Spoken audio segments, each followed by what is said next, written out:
আমার বেরঙিনে জীবন, আমার চার দেওয়ালের জীবন। কে কে আছেন আমার মতো যাদের ঘুম থেকে উঠলে মনটা একদম ভালো থাকে না, একদম বিষণ্ণ হয়ে থাকে, মন খারাপ থাকে? আমার তো সব সময় ঘুম থেকে ওঠার পর মিনিমাম আধা ঘন্টা লাগে মুডটা ঠিক হইতে। কিন্তু মুড ঠিক না হলেও দেখা যায় ঘুম থেকে ওঠার পর সেই যে আমরা মেয়েরা কাজ শুরু করি, আর থামাথামি নাই। ওই শুধু যতক্ষণ বেডে থাকি ততটুকুই মনে হয় আমাদের জন্য আরামের সময়। এই যে ব্লগটা দেখতেছেন সেটা কিন্তু গত রবিবার, মানে এই যে এই রবিবার যে গেল, এই রবিবারের তো শুক্রবার আর শনিবার আমাদের মোটামুটি অনেক একটা রাশ টাইম গেছে, যেহেতু আমরা ঢাকা সাভারে খুব মানে দুদিনই পরপর যাওয়া হয়েছে। তো আমার প্রচণ্ড কাজ জমেছিল ঘরের। তো ওই দিন যে আমার কি গেছে, রবিবার দিনটা কাজ করতে করতে আমার জীবন বের হয়ে গেছে। তো দেখেন আমি আপনাদের সাথে কথা বলতে বলতে ফ্রেশ হয়ে আসলাম। আসসালামু আলাইকুম এভরিওয়ান, আমি সাদিয়া। আপনারা কেমন আছেন সবাই? আমি তো আলহামদুলিল্লাহ ভালো আছি। ওয়েলকাম করছি আমার নতুন একটা ব্লগে। ওই দিন না অনেক অনেক বৃষ্টি ছিল, একদম সকাল থেকে বৃষ্টি পড়তেছিল। তো ওয়েদারটা খুবই সুন্দর ছিল। আমার তো মন চাচ্ছিল আবার যে শুয়ে পড়ি মেয়ের সাথে। তো তা তো আর হবে না, অনেক কাজ জমে আছে, কাজ করতে হবে। তো কোনো রকমে ফ্রেশ হয়ে একটু সানস্ক্রিন দিচ্ছি, সানস্ক্রিনটা আবার বের হচ্ছে না, মানে মাঝখানে 4-5 দিন দেইনি। এটা আবার রেগুলার দিলে মানে খুব ভালোভাবে বের হয়, আবার যদি গ্যাপ দেই তখন আবার বের হয় না।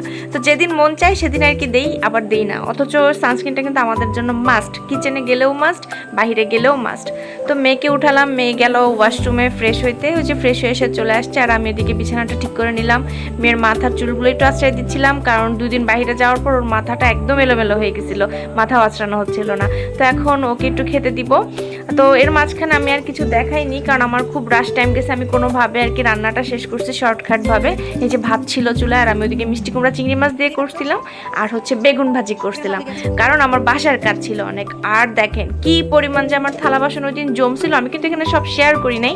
3 দফায় আমি সব ধুয়ে ধুয়ে শেষ করছি, কারণ শনিবারে আমরা যখন সাভারে যাই রাতে এসে আমার আর একদম শরীর চলতেছিল না, আমি একদম কিছু ধুয়ে শুতে পারি নাই। তাই আমার অনেক হাঁড়ি পাতিল জমে গেছিলো।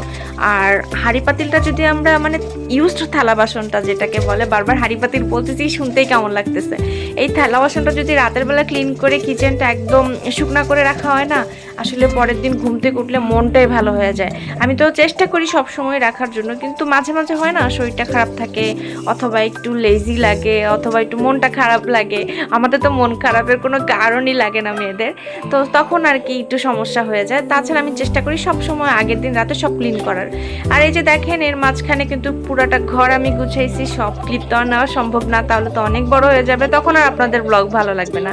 এখন ঠিকই বলেন যে আপু ডেইলি ব্লগ দিবেন, কিন্তু বেশি দেখালে আর ভালো লাগবে না। তো যতটুকু না দেখাইলেই না, ততটুকুই দেখাচ্ছি।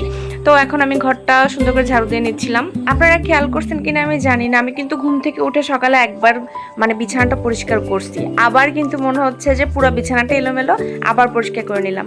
তো যাই হোক, এটা আসলে সবারই করতে হয়, একবার ঘুম থেকে উঠে বিছানাও ক্লিন করতে হয়, আবার সব কাজ শেষ করে তখনও কিন্তু আবার আমাদের বিছানাটা পরিষ্কার করতে হয়। আর বিছানাটা আসলে বারবারই পরিষ্কার করতে হয়, 1-2 বারে আসলে কখনোই হয় না।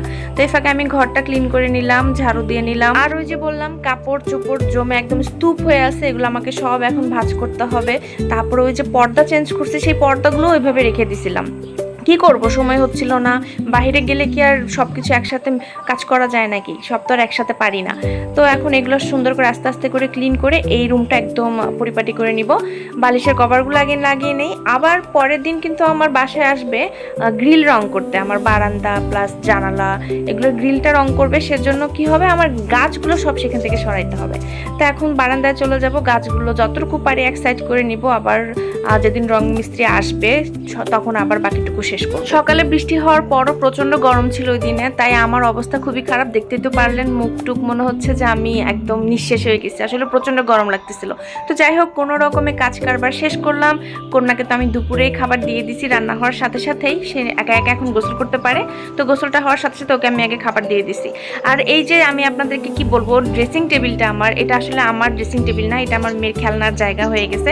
ও এখানে খেলতেই পছন্দ করে, তাই আমি আর কিছু বলি না, আচ্ছা থাক, কয়েকটা দিনই তো, একটু স্যাক্রিফাইস করলে কিছুই হবে না। আর আমার মেয়ে সারাক্ষণ এই রুমেই থাকে, ওই রুমে যেতে চায় না, তাই ও এখানেই খেলতে কমফোর্ট ফিল করে, থাক, আমিও আর কিছু বলি না। তো সবাইকে অসংখ্য ধন্যবাদ আমার ব্লগটা দেখার জন্য। কেমন লাগলো অবশ্যই জানাবেন, আর নেক্সট ভিডিওতে আবার দেখা হবে। আল্লাহ হাফেজ।